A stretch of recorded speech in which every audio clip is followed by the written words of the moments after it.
Hi everyone. Tonight, we step back into a distant past, a time when winter nights seemed endless for those who lived in the wilderness. The air was sharp with cold, and every breath felt heavy in the chest. Picture walking through deep snow, hearing it crunch beneath your feet as the world fades into shades of icy blue. The wind howls constantly, a clear reminder that nature shows little mercy. This was a world far removed from the warmth and comfort we know today. Survival itself was an achievement, faced one day at a time. Every night felt like a struggle against the elements. The cold found its way in no matter what you did. It was persistent. Most of us would not survive these conditions. Seriously, just imagining those winters raises the question, how did anyone endure them? Yet the people of the medieval wilderness did exactly that. They had no alternative. Winter was not something they could escape. It was simply part of their daily reality. Before we continue, take a moment to like the video and subscribe if you genuinely enjoy this content. I'd also like to know where you're listening from and what time it is there, so feel free to share that in the comments. Now, lower the lights and let's begin. It's difficult to picture what it meant to sleep through a medieval winter in the wild. The nights were long, the cold unyielding, and any warmth you found never lasted. This was not a world designed for comfort or easy rest. There were no neatly folded blankets, no heaters, no central warmth. Instead, people learned how to endure, how to survive, and occasionally how to sleep. Away from village life, those first winter nights would have felt like a test of physical limits. Imagine aching bones, breath fogging the air, and a body tense with constant alertness. There was no escape from freezing temperatures, no break from the bitter wind rushing through the trees. Heavy snow covered everything, branches, bushes, and even the smallest gaps. The silence was broken only by the wind and the distant calls of wolves. Yet, despite the harshness outside, the real challenge waited inside the shelter: sleep. Historians continue to debate what these medieval shelters were truly like. Some suggest they were simple huts built from wooden frames woven with branches or covered in animal hides. Others believe caves or natural rock shelters were commonly used, especially by those lacking tools or materials. Whatever the structure, its purpose was the same: to provide minimal protection from the cold.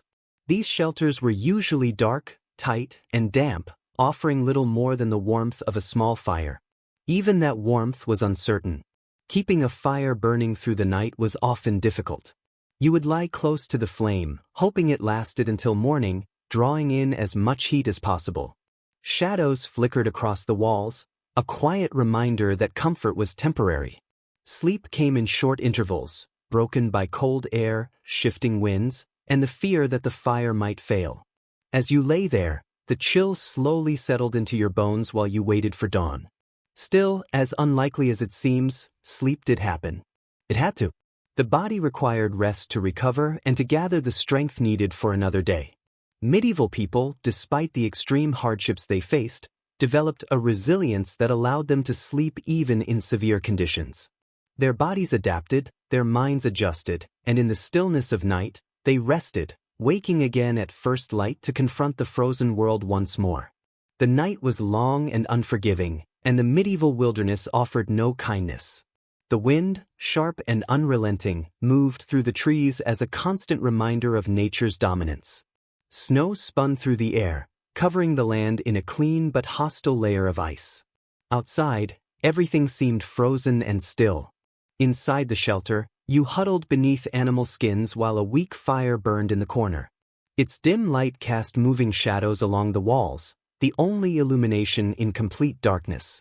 The cold pressed in from every direction, settling deep into your body. For the moment, you were sheltered, or at least you hoped so. These makeshift shelters of wood and hide were never meant to be comfortable. They were designed purely for survival.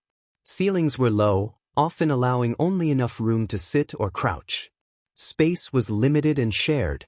Families gathered tightly together, wrapped in layers of fur and wool, keeping close to preserve warmth. At night, there was little to do but attempt to sleep and trust that the fire would hold. Historians continue to disagree on how consistently these shelters were built. Some argue that wooden frames covered with bark or hides were common, while others believe many poorer peasants relied on caves or rock overhangs. Both provided some protection, but neither could fully block the cold. No matter where you slept, icy air crept in through cracks, under doorways, and across the floor. The fire, your main source of warmth, was never certain. Firewood was valuable and difficult to collect. In medieval forests, wood served many purposes: construction, cooking, and heating. It was not easily replaced. Gathering, cutting, and storing it required time and effort. Even during the coldest months, firewood had to be rationed carefully. A single ember might keep the cold away for a short while, but nothing was guaranteed. Imagine lying still beneath heavy pelts, eyes open in the darkness, listening for the faint sound of the fire. Outside, the wind roars as the cold seems to press closer. Yet your only option is to rest. Sleep is essential. Without it, the body cannot recover and the mind cannot remain alert. But rest in the wilderness is never simple. It isn't only the cold that keeps sleep away. The wilderness itself is full of threats. The distant howls of wolves. The soft movement of animals through dense undergrowth is a constant reminder that nighttime in the wilderness is never entirely secure. In such conditions, sleep is not simply about resting the body. It requires awareness, alertness, and readiness for sudden danger. Many historians suggest that people living in the medieval wilderness adapted their sleep habits because of these ongoing threats. Rather than sleeping for long, uninterrupted periods as people often do today, they likely rested in shorter segments, waking periodically during the night to remain watchful. This broken sleep pattern helped them stay safe by maintaining awareness of their surroundings. It was a survival method shaped by necessity. Sleeping too deeply could mean failing to hear predators or hostile intruders approaching. The ability to wake quickly was essential. Even when vigilance was maintained, other challenges remained. Chief among them was the cold, an ever-present force. It penetrated clothing and shelter alike, chilling the skin, stiffening limbs, and turning breath into visible frost. However, the difficulty of sleeping in such conditions was not only physical. The mental strain was equally severe. Winter life in the wilderness meant living with deep isolation. Although small villages or communities existed, the vast and empty landscapes surrounding them created a powerful sense of loneliness. Long winter nights felt endless, and the silence was overwhelming. Aside from the wind cutting through the trees, the occasional animal crossing the snow, or distant bird calls, there was little sound. Being confined within this frozen, empty environment could wear down even the strongest mind. This intense isolation, combined with the daily struggle to stay warm, placed a heavy psychological burden on medieval people. Still, they managed to sleep despite the cold, the danger, and the solitude. Fatigue likely played a major role, as the physical effort required to survive each day was exhausting. Sleep may also have served as a brief escape from harsh reality. Regardless of how severe the conditions were, rest remained essential for survival. Lying awake in the darkness, trying to ignore the cold and quiet the thoughts racing through the mind, one might question how people endured such conditions. How did they remain mentally stable through freezing nights and endless winter days? How was rest possible when the environment itself worked against it? One explanation lies in the nature of sleep. It is not only a physical necessity but also a mental retreat. During sleep, the mind shifts into a different state, where daily struggles fade and immediate threats lose their urgency.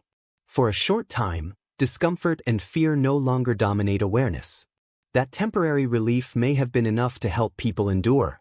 Medieval people lacked modern comforts, but they were highly adaptable. They used the limited resources available to them and developed ways to rest despite darkness, cold, and isolation. In many respects, their ability to survive depended on it.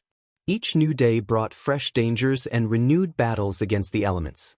Yet, for the moment, inside their shelter, with a small fire flickering weakly nearby, rest was possible. It was never easy, but sleep came nonetheless. As the night stretched on, the wind outside continued to howl, reinforcing the idea that nature itself was active and unyielding. Cold pressed in from every direction, and the carefully maintained fire provided only temporary relief. Furs were pulled tighter around shoulders in hopes they would last until morning. Even so, it became clear that rest would be light and interrupted. The wilderness did not allow for deep, peaceful sleep. Instead, the night passed in constant movement, searching for warmth in the frozen air. To understand this experience more clearly, it helps to consider the types of shelters used in the medieval wilderness. In such harsh conditions, securing some form of protection from the cold was critical. While village homes were often built from stone or timber, those traveling or living in remote areas had to rely on simpler solutions. Most would have slept in basic huts or temporary shelters made from available materials. These structures were nothing like modern homes. Imagine crouching inside a small frame of logs with walls woven from branches and twigs. Animal hides or layers of bark were commonly added to block wind and snow. Some people used caves or rocky overhangs, especially when building materials or skills were limited. No matter the shelter type, insulation was minimal. Modern materials did not exist, so people relied on natural resources such as firewood, animal skins, and shared body heat. Fire, in particular, was central to winter survival. Even in the simplest shelter, it acted as the heart of the living space. Its warmth was essential during extreme cold. However, maintaining a fire was not always easy. Wood could become damp from snow, or supplies could run out sooner than expected. Finding enough fuel to keep a fire burning through the night was a constant challenge. Fire also carried symbolic importance.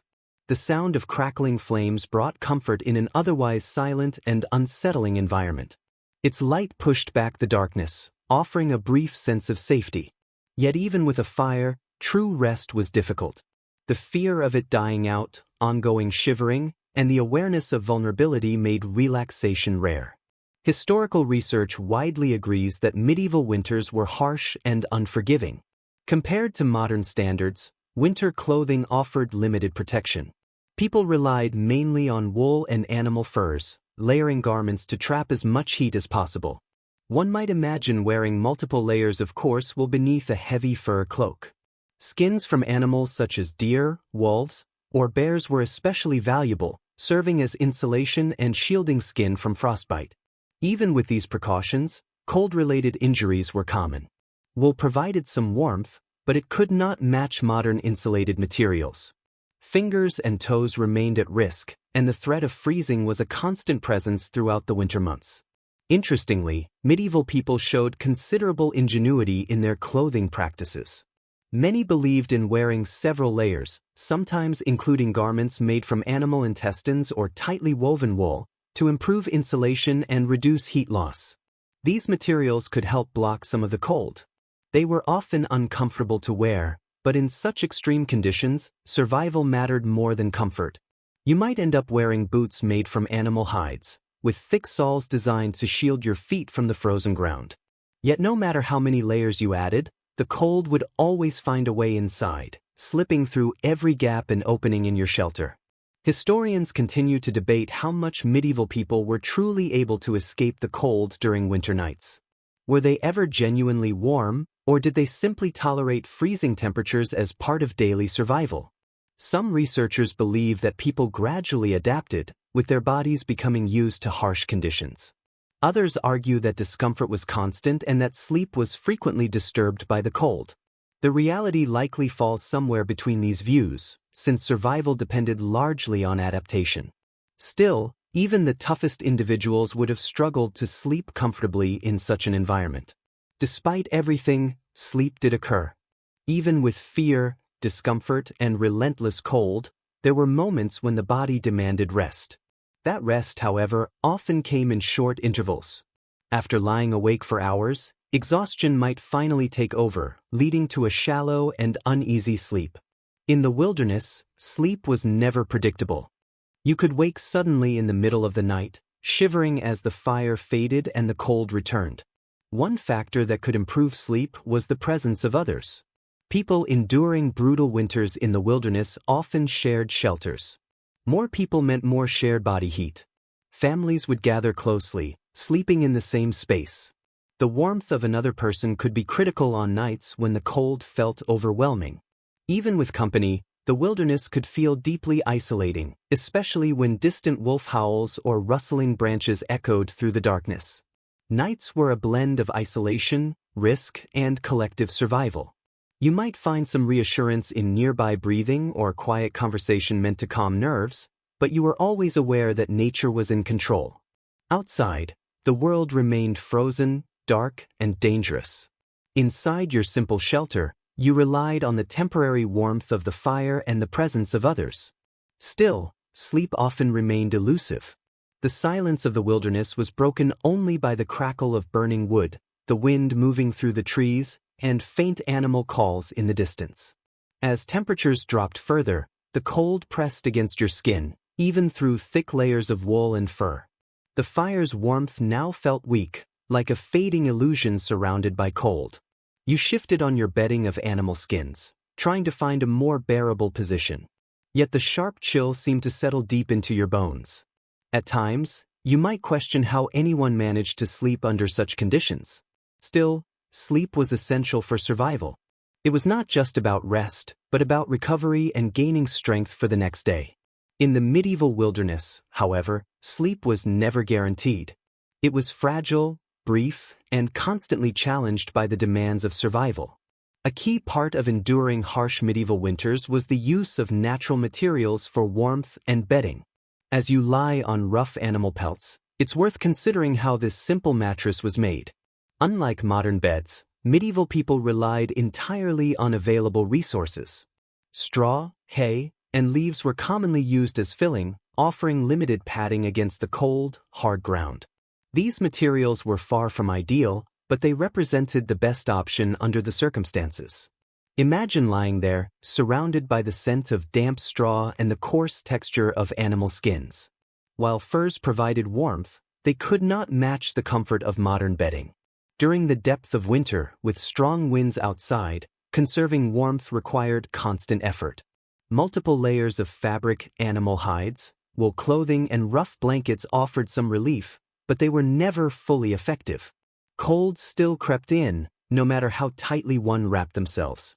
Historians continue to debate whether these materials were used only for insulation or if cultural or symbolic meanings were also involved. Some scholars suggest that sleeping on animal skins symbolized a connection to nature or hunted animals. Others believe the choice was purely practical, as pelts were the most accessible source of warmth. Regardless of the reason, these materials were essential to medieval sleep, providing the only defense against freezing temperatures. As you rest, you might also feel cold air moving through the walls of your shelter. Medieval huts and homes lacked the precision and insulation methods common today. Cracks in walls and gaps in roofs allowed cold air inside, making it nearly impossible to maintain warmth. These structures acted only as partial barriers, not permanent solutions. Even with a fire burning, the shelter could not fully block the winter chill. Still, medieval people were not entirely unaware of insulation needs. Some lined walls with moss or straw to slow the entry of cold air. While far less effective than modern insulation, this small step helped reduce heat loss. Even so, nights in the wilderness remained harsh. Constant exposure to cold also affected sleep quality. Prolonged cold can push the body into survival mode, causing restless and broken sleep.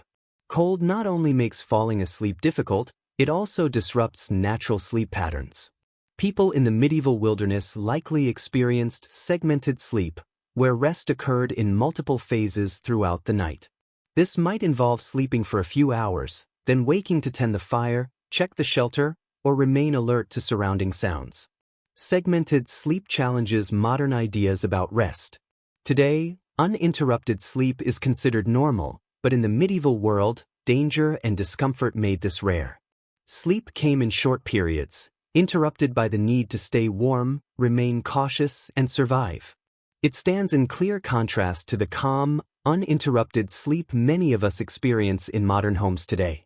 Historians continue to debate the true nature of medieval sleep habits. Some researchers suggest that segmented sleep was common, while others believe it may have been limited to certain cultures or regions.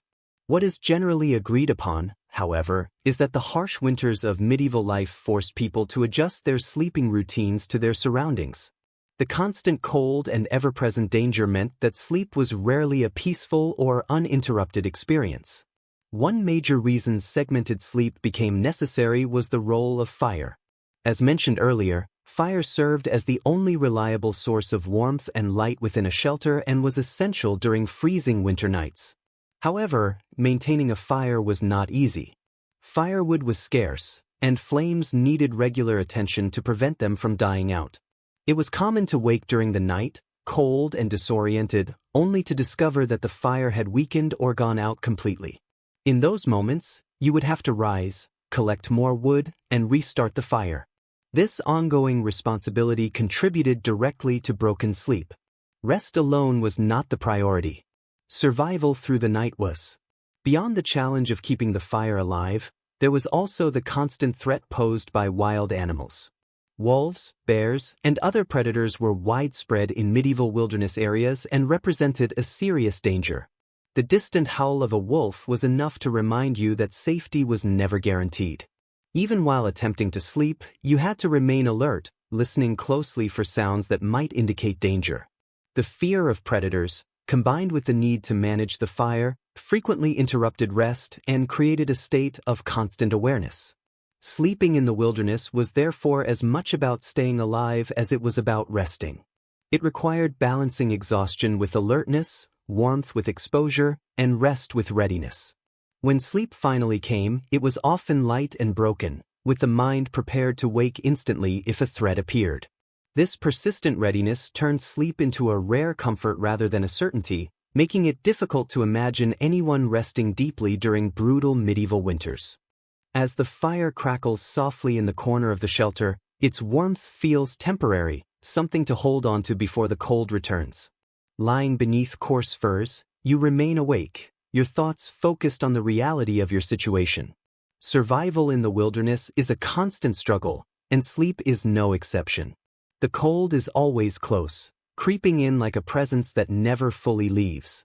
Shelters were small, and cold air found its way through tiny gaps in walls or seams between animal hides stretched across the frame. In medieval wilderness life, the battle against cold was constant. Frostbite, numb limbs, and the sharp sting in your nose were common experiences. These discomforts kept people awake, wondering whether they could endure another night. Eventually, exhaustion would take over. You might fall into an uneasy sleep, your body and mind deprived of the deep rest they required. Medieval people were well aware of how severely cold affected the body. It is widely accepted that during harsh winters, natural temperature regulation was unstable, with body heat lost quickly when fires burned low. Physical discomfort was not the only factor disrupting sleep. Mental fatigue played a major role as well. Living in a constant state of alertness, always ready to wake instantly, meant that rest remained shallow and fragmented. This raises an important question. What impact did this ongoing struggle with cold have on the body over time? Looking at how medieval people adapted offers some answers. Prolonged exposure to cold caused more than discomfort. It often resulted in serious physical harm. Frostbite was a constant danger, especially during extended exposure to freezing temperatures. The numbness spreading through fingers and toes could make even basic movement difficult. Still, there was no choice but to continue, to survive one more night and face the next day. Fire remained essential, but firewood supplies were limited. The amount that could be gathered depended entirely on what the surrounding land provided. Without modern tools to cut wood efficiently, people relied on physical labor to collect it. Once supplies were exhausted, there were few alternatives. In deep winter, searching for firewood could become dangerous, leaving individuals exposed to harsh weather conditions. A carefully maintained fire was not a luxury. It was essential for survival. Yet it was always at risk of going out, its warmth fragile and temporary. One well-documented feature of medieval life was human ingenuity in the face of hardship. Lacking proper insulation or heating systems, people used available natural materials such as animal skins, straw, and even earth to retain warmth. Many medieval shelters included simple insulation methods, with walls lined using moss or straw to slow the entry of cold air. While these measures helped, they could never completely block the cold. the struggle for warmth never truly ended. Even with layered furs and a strong fire, people often lay awake, chilled despite their efforts. A lesser-known but interesting historical detail involves the use of animal dung. In many medieval cultures, waste from cows or horses was mixed with straw and used as insulation in shelters. While unpleasant, this method was effective and not unique to the medieval era. Animal dung served as a natural insulating material, helping to keep shelters warmer and drier. This practice highlights the adaptability of medieval people, who relied on whatever resources were available to them. These creative solutions were not only about warmth but also about basic comfort. Layered bedding, including straw-filled mattresses and stacks of animal pelts, created spaces where some relief from the cold was possible. Lying on a straw mattress was uncomfortable, requiring constant shifting to find a tolerable position. Despite these difficulties, medieval people managed to sleep, often in short periods, throughout the night. Historians continue to debate how effective these strategies truly were in protecting against extreme cold. Some argue that people in the medieval period gradually became used to the severity of their surroundings, slowly building a tolerance to cold conditions. Others emphasize that no matter how skilled or inventive they were, dangers such as frostbite and hypothermia were constant threats. Even with layered clothing and their strongest attempts to insulate shelters, survival was never assured. The topic of insulation and the techniques medieval communities relied on to block out the cold remains an active area of academic debate. Certain scholars believe that medieval populations were far more capable of enduring cold than we often assume, choosing to coexist with it rather than attempting to eliminate it entirely. Others contend that the cold was so widespread and relentless that people had little option but to adapt to ongoing discomfort. Regardless of perspective, it is evident that staying warm and securing rest were fundamental challenges of medieval wilderness life. It cannot be overstated how deeply the natural elements influenced medieval existence. From shelter construction to methods of retaining heat, surviving winter demanded continuous problem-solving and flexibility. Still, despite all available skills and resources, the cold remained a persistent opponent, one that could be managed, but never fully defeated. As you lie inside a temporary shelter, hearing the wind roar outside while the chill slowly seeps in, it becomes clear that sleep is not simply rest. It represents a brief and fragile success. You drift in and out of shallow sleep, waking often to shift your position, tend the fire, or shake off the numbness creeping into your body. Even so, endurance defines the experience. You persist. Another day of hardship will come with the morning, followed by another night to endure. But in the limited warmth of the fire, you allow yourself a short period of rest, however incomplete it may be. Time seems to move slowly, forming an endless loop of discomfort interrupted only by brief warmth. Each time sleep begins to settle in, the cold returns like an unwelcome presence, reminding you that neither fire nor fur can fully shield you from the wilderness. Still, rest remains essential. Sleep is required to survive, to recover, and to prepare for another day facing the elements. As you attempt to rest in short intervals, thoughts may arise about how unfamiliar this experience is compared to modern life. There is no electric light, no background noise of machines to soften the silence. Instead, the sounds consist of crackling flames, the wind outside, and perhaps distant movements, wildlife shifting or a twig snapping, hinting at possible danger. The wilderness is full of sound, yet overwhelmingly quiet at the same time.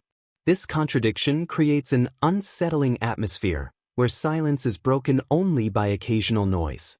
The mental strain of such an environment should not be underestimated. Today, sleep is often viewed as routine, a time to relax and disconnect from daily pressures. In the medieval wilderness, however, sleep was never a comfort. It was a requirement, a delicate necessity that demanded effort.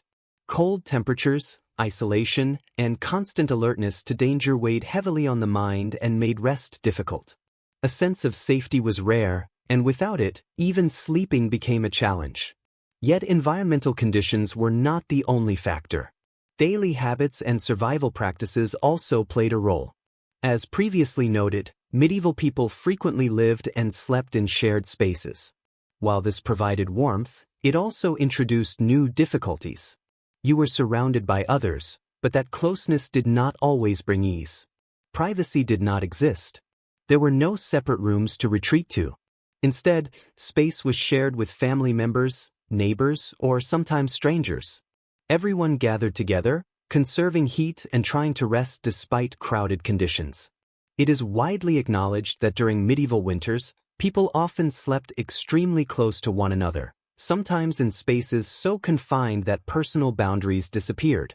This arrangement was necessary for survival, as more bodies meant more retained heat. However, the likelihood of uninterrupted sleep was low. While shared body warmth was vital, it came with limited movement and frequent disturbance. Warmth became a mixed blessing, providing comfort while also restricting rest. One lesser-known but noteworthy aspect of medieval communal sleeping is that humans were not always the only occupants of these spaces. In certain situations, animals shared sleeping areas as well. Dogs, farm animals, and livestock were sometimes brought indoors, particularly in rural settings where animals were central to daily survival. Although this may seem unusual today, it was considered practical at the time. Animals offered additional warmth and, in some cases, a sense of protection. Their presence was not viewed as unhygienic or improper, but as a reasonable solution in an environment where heat was scarce. Some historians suggest that these shared living conditions may have encouraged a sense of unity despite the hardship. Families, communities, and animals sleeping together could have strengthened social bonds and reinforced cooperation. Although rest was often broken and uncomfortable, the communal nature of sleeping may have helped reduce emotional strain. Human connection, even under severe conditions, remained important. In the darkness of long winter nights, being near others, human or animal, may have provided reassurance beyond physical warmth. It offered the reminder that you were not facing the struggle alone. Still, companionship did not eliminate the cold. It remained constant and unavoidable. Despite shared body heat, layered clothing, and stacked furs, the chill was difficult to escape. Warmth from others and from the fire was temporary, and the cold always returned. Muscles stayed tense, shivers came and went, and comfort was fleeting. Even with closed eyes, the cold lingered in the background, ever-present and unavoidable. A small but interesting historical observation is that winter was often viewed as a trial. Many medieval people believed that surviving severe winters, especially in the wilderness, demonstrated endurance and inner strength. Winter was not merely endured, it was seen as a test, a measure of one's ability to withstand adversity. For people in the medieval period, facing the cold was not only about staying alive. It was also about demonstrating strength and endurance, about proving they could withstand nature's challenges. In many respects, making it through the night was as much a spiritual achievement as it was a physical one. It represented a victory over the elements, over the harsh natural forces that constantly threatened to wear them down. Scholars continue to debate the importance of sleep in medieval life, especially during cold seasons. How much of their sleep was genuinely restorative, and how much was simply an effort to remain functional in an environment that seemed determined to exhaust them? Was the rest they managed to get enough to restore their bodies and minds? Or were they living in a near-constant state of fatigue? These questions remain unresolved. The most likely answer lies somewhere between human resilience and the limits imposed by the environment. For someone lying awake in a shelter, shivering while trying to rest, it can be difficult to imagine how medieval people managed to sleep at all under such conditions. And yet, they did. They survived not only the cold but also the mental and emotional strain of constant discomfort. Sleep, though broken and imperfect, was part of the survival process. It was necessary even when it never fully felt like true rest. And with each new morning, they would rise again, prepared to face the bitter cold, tend the fire, and endure another night. Outside, the wind howls, its icy force slipping through every gap in the shelter. The fire flickers weakly, casting long shadows across the walls as it struggles to stay alive. You shift again, unable to escape the cold despite the layers of clothing and furs wrapped tightly around your body.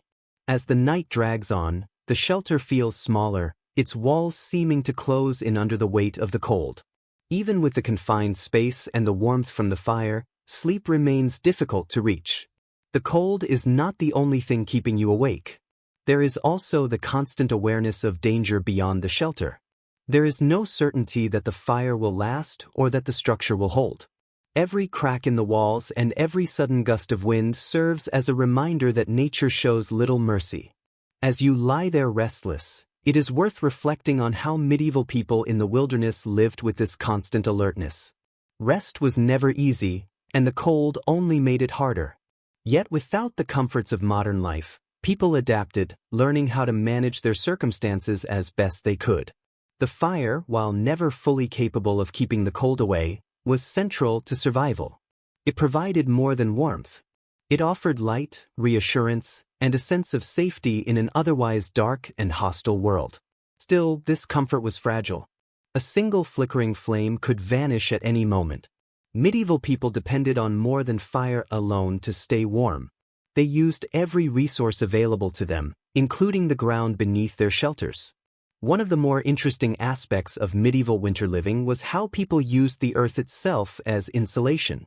Many shelters, especially in rural regions, were built partially into the ground, with walls packed tightly with earth.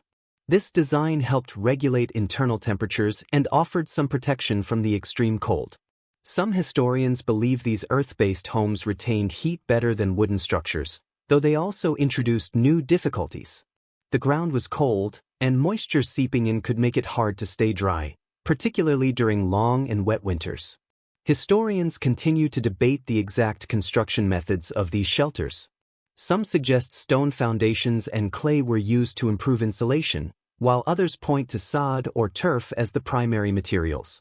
Regardless of the precise techniques, it is clear that the earth played a vital role in surviving medieval winters. These shelters were uncomfortable, but they created a barrier between their inhabitants and the freezing conditions outside. Even the strongest shelters, however, could not fully block out the elements. One unusual historical detail is that medieval people often used animal dung not only in construction but also as a fuel source. In many rural areas, dried animal waste was burned when firewood was limited. Though unpleasant by modern standards, it was a practical and valuable solution at the time. This practice was common in regions where fuel was scarce. While the smell may have been strong, warmth was a matter of survival. Despite the fire, the need for sleep remained. And yet, true rest was still hard to achieve. Every movement inside the shelter and every creak of its structure seemed louder in the quiet of the night. Your senses remained sharp, alert to each sound and shift in the air. The knowledge that an animal, a rival, or even the cold itself could disturb your rest at any moment never fades. As the fire burns low and the cold returns, your body grows sore from hours of restless attempts to sleep, while your mind continues to focus on survival. One well-established factor in medieval winter survival was the importance of shared warmth. Fire and furs alone were not enough. Human closeness mattered. People gathered tightly together, sharing body heat to endure the cold. Families slept close to one another, often in a single large bed or within a shared space. The more people present, the more warmth could be exchanged. This communal way of living meant that even in the harshest conditions, individuals were rarely alone. Scholars still discuss the psychological effects of this close living arrangement. Some believe it strengthened bonds and provided comfort and security during difficult times. Others argue that the lack of privacy and constant proximity may have increased stress or discomfort. Regardless, survival depended on the group as much as the individual. In the wilderness, survival was a shared responsibility. As the night continues and the fire fades to a dim glow, you still feel the warmth of those around you, the shared heat that keeps the worst of the cold away. Sleep remains difficult, but endurance carries you forward. Surrounded by breathing, crackling embers, and the wind outside, you persist. Your body and mind are exhausted, yet you continue on. Against the cold, the danger, and the uncertainty, you endure and you survive. Alright, game on. Here's the rewritten script, professionally paraphrased, structure and length preserved, vocabulary slightly simplified, repetition reduced, tone neutral and focused, with all key ideas intact. Tomorrow will bring fresh difficulties, deeper cold, and renewed hardship. But for now, in this brief pause, you rest. When morning arrives, you will meet it knowing you endured another night. That, in essence, is survival. The first hint of dawn slips through the narrow gaps in your shelter, casting a faint, pale light across the rough interior walls. The fire that once provided steady warmth and illumination through the night now burns low, its embers barely glowing in the early chill. The air remains cold, with traces of the night's frost clinging to the edges of the shelter. You begin to move, slowly stretching your stiff limbs beneath layers of fur and wool. Your body feels sore from broken sleep and long hours spent guarding against the cold. Still, there is no room for delay. You must get up, because survival continues even after the fire fades. It is well documented that medieval life offered little opportunity for deep, uninterrupted rest. Staying warm was a constant challenge, and sleep itself was often broken by the realities of wilderness living. Despite this, people learned how to endure, adapt, and rise each morning prepared to face a harsh and unforgiving environment. Waking in the medieval wilderness was not simply about shaking off sleep. It required the resolve to continue and the strength to face another demanding day. As you stand, you notice frost lining parts of your shelter. The cold never truly disappears. It only retreats briefly when the fire burns strong. You gather your few possessions, pull on your heaviest clothing, and step out into the winter landscape. The scene before you is striking in its frozen stillness. Snow coats the trees, and the ground beneath your boots crunches with ice. The sun hangs weakly in the sky, offering light but little warmth, only a distant promise of day. The wilderness feels silent and alert, a place that waits for no one. For people in medieval times, stepping into the cold each morning was an act of resistance. The elements were relentless, yet the determination to survive outweighed them. It is easy to imagine the exhaustion that came from enduring these conditions day after day. Work was never finished. Whether gathering firewood, searching for food, or strengthening shelter, there was always another task necessary to withstand winter. The struggle was not only physical. It was also mental. Isolation, constant risk, and endless cold slowly wore down morale. Even so, medieval communities found ways to continue. Historical records show that many people followed daily routines to cope with the cold. Rising early to tend the fire was one such habit. This practice went beyond warmth alone. It was a ritual, a means of reclaiming some control over nature. Beginning the day with even a small flame offered reassurance, a modest victory that signaled readiness to face whatever the cold demanded. Despite the effort required to survive each winter day, there were occasional moments of rest, however brief. Time spent near the hearth was deeply valued. These moments were not only about warmth but also about comfort. They allowed the body to recover and the mind to settle. People would gather near the fire, exchange stories, or sit quietly together, taking a short pause from constant labor. Even during the hardest winters, these shared moments helped ease emotional strain. Historians continue to debate the psychological impact of medieval winter life. Some believe prolonged hardship and isolation created strong resilience, while others argue that the mental burden was severe, often leading to despair. The reality likely falls between these views. People were resilient, but they were also affected by the constant cold, loneliness, and danger of wilderness living. Still, the human ability to adjust and endure remained strong. Despite the harsh realities of medieval winters, people continued to rise each day and confront the elements. As you move farther into the wilderness, the wind cuts across your face and snow compresses beneath your boots. The forest feels both threatening and beautiful, filled with quiet and sudden sound. Though the landscape seems endless, it also holds opportunity. The cold is severe, but it serves as proof of life and endurance. And while night will return with its long hours and deep chill, there is reassurance in knowing you survived once again. In the wilderness, survival is uncertain, but the determination to persist remains. An essential aspect of medieval survival extended beyond physical endurance. Mental strength was equally critical. Scholars still question how people managed the psychological strain of daily survival. Was their resilience shaped by necessity, Or was it deeply rooted in cultural values? It was likely a combination of both. Survival demanded ongoing adaptation, physically, mentally, and emotionally. Long winters forced individuals to adjust and remain steady even when circumstances felt overwhelming. As you begin your daily tasks, preparing for another long stretch of endurance, you understand the cycle will repeat. Each day brings new difficulties and new chances to overcome them. The fire will burn again. The shelter will hold. And despite the cold and hardship, life continues. The wilderness is unforgiving, but it also reflects the strength of those who endure it, who face each day ready for another struggle to survive. The day moves forward in a quiet, unbroken rhythm of effort and necessity. The sun remains distant and pale, offering light without warmth, but enough to make the surroundings feel less threatening. With every step through the snow, the cold reminds you of its constant presence. The landscape is both striking and severe, snow-laden trees beneath an endless gray sky. Time feels suspended, as though the cold has locked the world in place. The medieval wilderness was an environment where every action mattered. During winter, nothing could be assumed or wasted. Even basic tasks like collecting firewood or tracking food required significant effort.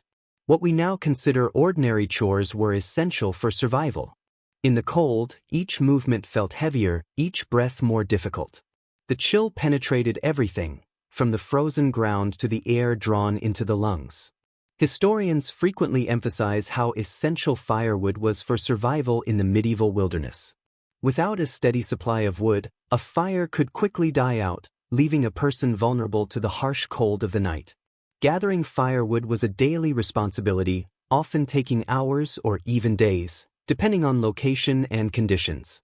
Forest trees served as a vital resource, and cutting wood was far more than routine labor. It was a matter of staying alive. Some communities created clever systems to store firewood, stacking it carefully and protecting it from moisture. However, even well-planned storage could fail due to unpredictable weather. During wet winters, snow and rain soaked the wood, making it difficult to burn and harder to collect.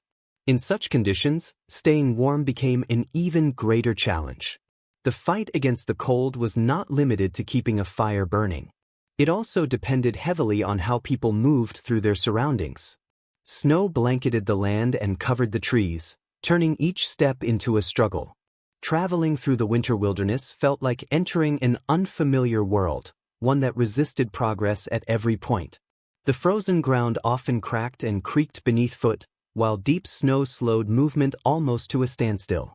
Journeys made to collect wood, hunt for food, or check on nearby neighbors required careful planning, physical effort, and mental endurance. For modern people, the level of resilience needed for such travel is difficult to imagine. One lesser-known but significant historical detail is that medieval people had to be skilled at interpreting the weather. Without modern forecasting tools, they depended on experience and observation to predict conditions. Wind patterns, animal behavior, and changes in the sky all served as signals to determine whether a storm was approaching or if travel was safe. This close awareness of nature and its signs was a crucial survival skill. Being able to read the weather could mean the difference between reaching shelter in time or being caught in a blizzard without protection. Historians continue to debate how deeply medieval people understood weather patterns. Some scholars argue they possessed a surprisingly advanced awareness of the natural world, while others believe their methods relied more on instinct and local experience. Regardless of the interpretation, it is clear that survival during medieval winters required constant attention to nature's rhythms. This awareness offered protection, but it also reinforced how fragile life was when faced with the elements. Despite the constant effort to stay warm and safe, there were brief moments of calm. When the sun appeared and the cold eased slightly, people could sit by the fire, warm their hands, and pause for a short rest. These moments were uncommon but essential. Even in a life filled with hardship, small victories existed: shared warmth, community interaction, and brief periods of rest.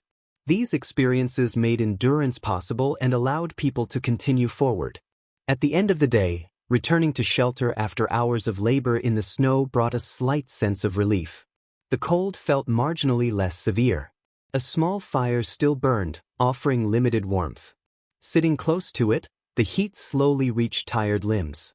The warmth was incomplete, but it softened the night's severity. The cold remained just beyond the shelter walls, but inside, rest was possible. The fire crackled quietly, shadows moved along the walls, and the outside world felt distant. For a short time, the cold could be forgotten. A widely accepted historical understanding is that the medieval period, despite its difficulties, demonstrated remarkable adaptability. Without modern tools or comforts, people relied on their ability to adjust to their environment, use available resources, and persist through extreme conditions. This adaptability allowed survival in the wilderness, enabling people to find warmth and shelter even when the environment seemed unforgiving. While modern life appears far removed from these struggles, the resilience shown during this era remains a timeless human quality.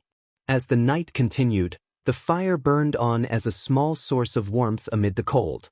The temperature inside the shelter slowly dropped again, but the fire still offered limited comfort. The cold was always present outside, waiting. Inside, however, there was safety, at least for the moment. The wilderness followed its relentless cycle of day and night, cold and warmth. Rest was possible now, even though tomorrow promised more labor and hardship. In the dim firelight, sleep could come, even if briefly. As the fire weakened and burned low, the cold slowly returned. Wrapped in heavy furs, shivering was unavoidable. Gaps in the shelter walls allowed cold air to seep inside.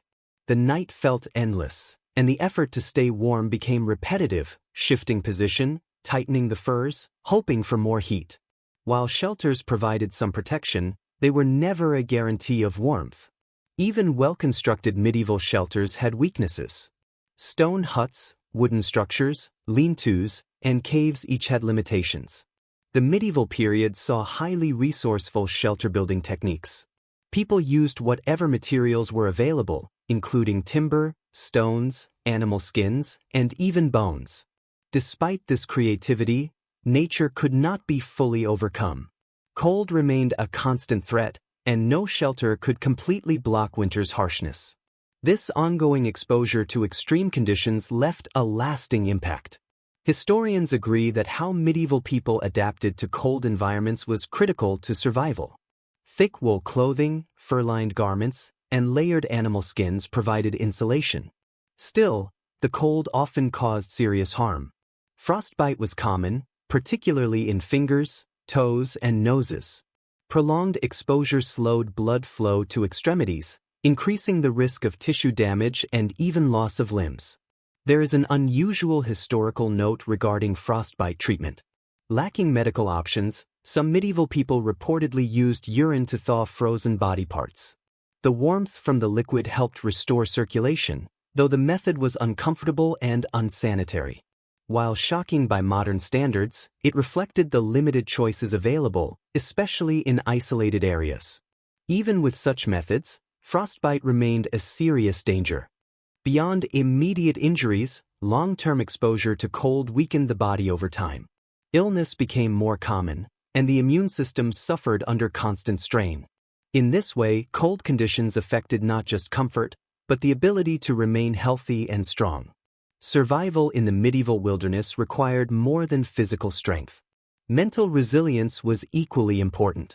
Isolation, constant danger, and fear weighed heavily on the mind.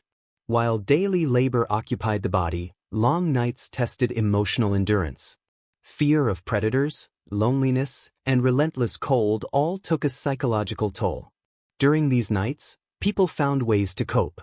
Storytelling became a common and powerful method. Around the fire, stories helped pass the hours, connect individuals, and ease anxiety. Both real accounts and imagined tales offered comfort. Myths and legends were passed down through generations, helping people process their environment and maintain mental balance. Scholars continue to debate whether medieval storytelling served mainly as escape or as practical instruction. Some believe stories offered relief from harsh reality, while others argue they contained valuable survival knowledge. Most likely, storytelling fulfilled both roles, providing comfort while preserving essential experience and wisdom. As the night wore on, sleep came in short, restless intervals. The fire flickered, offering brief warmth. The cold pressed in, but the sounds of the wilderness, wind and distant animals, served as reminders that others existed nearby. Though the warmth was limited, there was comfort in shared presence. Community played a crucial role in medieval winter survival. In an environment where danger was constant, cooperation mattered. People shared work, knowledge, warmth, and stories. This collective effort made enduring winter possible. Historians still debate the strength of medieval communities. Some argue harsh winters strengthened bonds, while others believe constant stress caused tension. Regardless, these relationships were essential to survival. As the fire flickers and the wind continues outside, the reality is clear. Tomorrow will bring the cold again. The effort to stay warm does not end. Still, there is a quiet reassurance in knowing you have endured another night.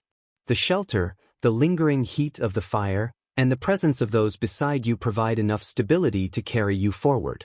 The cold never disappears, but neither does the ability to withstand it. As morning arrives, a pale blue light stretches across the horizon, signaling a new day. Yet the temperature shows no mercy. Frost remains fixed along the shelter's edges, and whatever warmth the fire offered quickly dissolves as cold air moves inside. Exposed skin feels the sharp sting of the chill, and even thick layers fail to block the cold as it slips through every opening. Outside, the wilderness stands in stark stillness, beautiful but unforgiving. Over time, this harsh environment develops a sense of predictability. Each morning begins the same way, with cold, silence, demanding labor, and the constant understanding that survival is uncertain. Gradually, this struggle becomes familiar. It is draining, but also something you learn to rely on. The fire must be tended. The shelter must be inspected. Firewood must be gathered. These tasks become automatic, woven into daily life. Routine was a central element of medieval survival in the wilderness. Though repetitive, these patterns provided stability. Activities such as collecting wood, maintaining the fire, searching for food, and reinforcing shelter functioned as survival habits. Individually, each task seems minor, but together they formed the structure of the day, helping direct focus and energy. While the cold remained relentless, the predictability of routine offered a limited sense of control in an unpredictable world. Historians continue to examine how routine shaped medieval life during long winters. Some suggest these habits strengthened mental endurance, helping individuals cope with isolation and despair. Others argue that routine helped preserve social structure by ensuring everyone contributed to survival. Regardless of interpretation, daily structure was essential. It kept people engaged, connected, and purposeful even during extreme hardship. Despite the steadiness of routine, isolation weighed heavily. The quiet wilderness, distant animal calls, and prolonged silence inside shelters often made the world feel vast and indifferent. Winter amplified loneliness even when others were nearby. Limited communication and a lack of outside stimulation made silence feel overwhelming.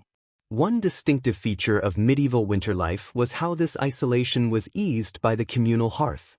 Positioned at the center of the home, the hearth was more than a heat source. It represented unity. Families, neighbors, and travelers gathered there to share warmth, food, and conversation. These gatherings helped maintain social bonds despite harsh conditions. Around the fire, people exchanged stories, news, and companionship. For a time, the cold beyond the walls faded as human connection took priority. Although daytime work was often solitary, evenings by the fire allowed reconnection. The fire offered more than warmth. It created shared moments of understanding and experience. Conversation was not always necessary. Simply being together, sharing vigilance against the cold, provided comfort. It reinforced the knowledge that survival was not faced alone. The firelight cast shadows along the shelter walls, silently reflecting stories of endurance, hardship, and persistence. Historians often note that while medieval winters were extremely challenging, they also strengthened communal bonds. Cooperation became essential. Shared warmth and mutual dependence encouraged unity. Days demanded labor, but nights allowed rest and connection. Cold conditions limited travel, yet they increased reliance on others. In these shared moments, the resilience of medieval communities became most visible. Still, companionship did not end the struggle. Survival remained a daily contest against cold, environment, and uncertainty. Low temperatures heightened awareness. Movements slowed, and every breath felt significant. One important aspect of medieval wilderness life was the physical strain caused by constant exposure to cold. Even with layered clothing and animal skins, the body gradually weakened. Hands and feet suffered most. Snow, ice, and frozen ground led to frostbite, sores, and exhaustion. Despite their endurance, medieval bodies had limits. Yet people continued to work and persist. Their survival demonstrated remarkable physical resilience. It is well documented that medieval winters reduced life expectancy.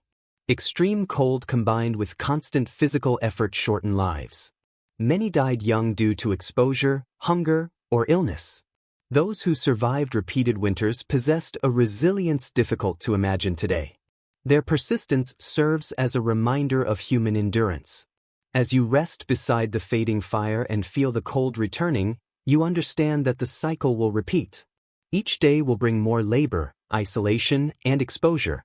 For now, however, there is warmth, companionship, and the knowledge that you have endured another night. The cold does not weaken, but neither does determination.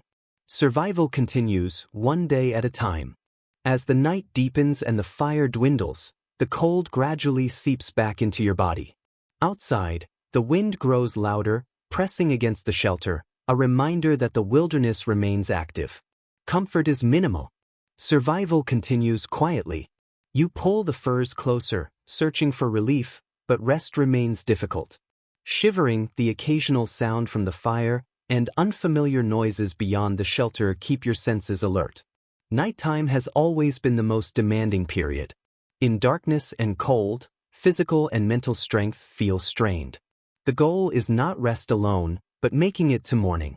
Sleep is necessary, yet the conditions rarely allow deep recovery. Medieval people faced these same challenges nightly. Cold was constant, unavoidable. They adapted by enduring discomfort and using available resources. Sleep was essential to survival, not comfort. Without modern heating or bedding, they relied on animal skins, straw, and whatever materials could provide insulation. Historical records indicate that segmented sleep was common during winter. People slept in short intervals, waking to maintain fires, check surroundings, or remain alert to danger. Continuous sleep was rare. Environmental threats and wildlife required constant awareness. Even while resting, readiness remained. Historians continue to debate how segmented sleep affected health. Some believe it helped maintain alertness in dangerous conditions. Others argue it led to exhaustion due to lack of deep rest. Regardless, medieval sleep patterns were shaped by survival needs rather than comfort. Another lesser-known element of medieval wilderness life was collective resilience. Survival depended on shared effort. Living in close quarters provided warmth and emotional support. Proximity strengthened bonds and eased hardship. Body heat from others was often as important as fire. Small gatherings helped reduce psychological strain. People shared stories, songs, and humor. In some regions, livestock were brought indoors during winter, increasing closeness and shared responsibility. These practices supported emotional stability as much as physical survival. Scholars differ on how winter shaped medieval social structures. Some believe communal dependence strengthened social unity. Others suggest isolation fostered individual responsibility. Most agree that both forces influenced survival and mental well-being. Despite these connections, wilderness life could still feel deeply lonely. Isolation was not always physical, but emotional, shaped by silence, distance, and the constant demands of survival. Sometimes the challenge was psychological. The stillness of the night, the unending cold, and the absence of companionship combined to create a feeling of emptiness that was difficult to escape. Even when surrounded by others, it was easy to feel isolated. The cold had a way of creating distance, separating you from the wider world. It served as a reminder of how fragile life truly was. One severe winter, one poorly prepared shelter, and everything could end. Yet as you lie inside the shelter, shivering beneath layers of fur, the fire slowly fading in the corner, you understand that you are not truly alone. You are part of something larger. The community around you, the shared hardship, and the legacy left by those before you. You may be cold and you may be exhausted, but you are alive. Tomorrow will bring another day, another struggle against the wilderness. For now, resting in the faint warmth of the firelight, you know you have survived another night. That alone is worth holding on to. A crucial element of survival in the medieval wilderness was recognizing the limits of human endurance. Survival was not about defeating the cold or mastering the environment. Instead, it was about learning how to exist alongside it. The struggle never stopped, but neither did resilience. This ability to adapt, this quiet resolve to persist, allowed people to endure some of the harshest conditions imaginable. Tomorrow would present new challenges. The cold would remain. The wilderness would continue to be intimidating and unforgiving. But as you close your eyes, worn down by long hours of labor and constant exposure to the elements, one truth remains clear: you have survived, and ultimately, that is what matters most. The fire crackles gently, casting a soft, reassuring glow throughout the shelter. Outside, the wind grows stronger, howling through the trees. Inside, for the moment, there is calm. You pull the furs closer, settling in for another uneasy night. The fire, though small, provides a delicate warmth. From time to time, gusts of wind slam against the walls, yet the shelter holds, at least for now. The steady rhythm of your breathing, the quiet crackle of the fire, and the persistent cold beyond the walls create an unusual stillness, as if time itself has paused. The wilderness, vast and unrelenting, makes the nights feel endless. Sleep comes slowly, as the awareness of the cold lingers, seeping into the mind as much as the body. The severity of the wilderness never eases. It is a constant presence, reminding you that survival is a daily struggle. Even with the fire burning, you know it can never fully drive away the cold. It merely pushes it back temporarily, keeping it at bay until morning. An important feature of medieval life in the wilderness was how people adapted to ongoing discomfort. Survival was not simply about tolerating the cold, it was about learning how to function despite it. Medieval communities were highly resourceful, using whatever materials were available, animal skins, wool, straw, and other natural resources, to generate warmth. Yet even with these methods, the cold was never truly defeated. It was only controlled as best as possible. Historians continue to debate the psychological effects of these relentless winters. Some believe the cold strengthened medieval people, making them more resilient and mentally tough. Others argue that the constant struggle against the elements took a serious toll, both physically and mentally. Isolation, continuous alertness to danger, and the unending effort to stay warm contributed to a life that offered little rest. Still, despite these hardships, medieval people endured. They adapted, persisted, and survived together. Community played a vital role in winter survival. Enduring the cold alone was nearly impossible, not only because of physical demands, but also due to emotional strain. The cold had a way of isolating individuals, distancing them from the outside world and even from themselves. It dulled the mind as much as it numbed the body. Sharing the struggle made it easier to bear. Gathering around the fire with family and companions lightened the burden. The presence of others and the shared experience of survival gave people the strength to continue. The fire, small as it was, became the center of life. It was more than a source of heat. It symbolized survival itself, a beacon in an otherwise cold and dark environment. One lesser-known aspect of medieval shelters is that some communities incorporated the earth itself into their construction. Dugout shelters, often found in rural areas, were built into hillsides or directly into the ground. These earthen structures helped insulate against the cold, using the earth's natural thermal properties to keep interiors relatively warmer. Typically, they featured walls of packed earth, a thatched roof, and a narrow entrance. While far from comfortable, these shelters were practical. Even so, the cold still found its way inside. Wind slipped through cracks, and the fire's warmth remained limited. Nonetheless, the use of earth as a building material highlighted medieval ingenuity. Scholars still debate how common dugouts and similar earthen homes were during the medieval period. Some suggest they were widespread in colder regions, where insulation was especially valuable. Others believe such shelters were primarily used by lower classes who lacked the resources to construct conventional houses. Regardless of their prevalence, it is clear that medieval people made effective use of their natural surroundings to create shelters capable of withstanding severe cold. Winter nights in the wilderness followed a rhythm of their own. They were long and slow, defined by repetitive tasks, feeding the fire, adjusting furs, and watching for danger. Cold and isolation were constant companions. Yet there was a certain comfort in these survival routines. Despite the hardship, the simplicity of life offered a sense of grounding. With no distractions beyond basic needs, warmth, food, and safety, life became focused and clear. Survival itself established a steady rhythm. An interesting detail often noted by historians is that medieval families did not always sleep in silence. Light conversation, storytelling, or quiet singing by the fire was common before rest. These shared moments helped preserve a sense of normality, even in extreme conditions.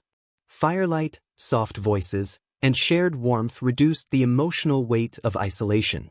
This sense of community was not merely practical, it was essential for mental and emotional well-being. As the night stretches on, it becomes clear how much modern survival practices owe to medieval experience. Fire, shared warmth, and communal living remain fundamental. While modern technology has transformed daily life, the core requirements for survival have not changed: warmth, shelter, food, and companionship. In many ways, you are part of this long tradition of resilience, shaped by humanity's ongoing effort to adapt and endure. The fire burns low as the night continues. You shift beneath the furs, searching for comfort. As time passes, one realization becomes clear: survival ultimately requires accepting discomfort. It demands endurance and the determination to continue despite pain or hardship. Tomorrow will bring more labor, more challenges, and more cold. But for now, you have made it through another night. The first light of dawn filters into the shelter, casting a faint silvery glow across frost-covered walls. Outside, the wind still howls, but inside, a fragile warmth lingers, a reminder that the cycle of survival continues. You stretch your stiff limbs beneath heavy layers of fur, feeling the ache left by cold, restless sleep, and long hours of discomfort. The fire has dwindled to embers, offering barely enough heat to counter the morning chill. You know it is time to rise. The day's work cannot wait. Stepping outside, snow crunches beneath your boots as the cold bites at your face and hands. The wilderness stands still, frozen and silent, yet demanding constant awareness. Snow-laden trees seem to observe quietly, while the ever-present wind cuts sharply through the air. The landscape is striking in its beauty, but unforgiving in its cold. The fight for warmth is never fully won. Each day brings another effort to gather fuel, maintain shelter, and endure the biting chill. It is widely accepted that medieval people were exceptionally resourceful in surviving harsh winters. Clothing made from animal skins and furs, along with carefully designed shelters, reflected a life shaped entirely by the need for warmth. Even so, survival was never certain. The cold remained relentless, testing the limits of human endurance. For those who lived through it, lasting through winter was often a matter of life and death. Medieval people did more than survive. They adapted. Communal living, creative use of natural materials, and shared strategies were essential to enduring brutal winters. The fact that people survived at all under such conditions highlights human resilience, resourcefulness, and determination. A notable historical detail is that medieval homes often featured multiple layers of insulation. Thick stone or timber walls were sometimes reinforced with wool, daub, or moss packed into gaps to retain heat. While imperfect, these methods improved the chances of staying warm. Still, no structure could fully block the cold. Fire remained essential, yet fuel was limited and not always guaranteed to last the night. The constant need for warmth led to early forms of heating. Beyond the central hearth, some homes used portable stoves or braziers filled with hot coals or stones. These provided localized warmth, especially in larger spaces. Even with these innovations, the cold remained a persistent threat. Multiple layers of clothing, woolen tunics, leggings, and fur-lined cloaks were essential to withstand the winter chill. As you move through the snow, the day's tasks press upon you. Firewood needs gathering, the shelter must be inspected for weak spots, and food prepared.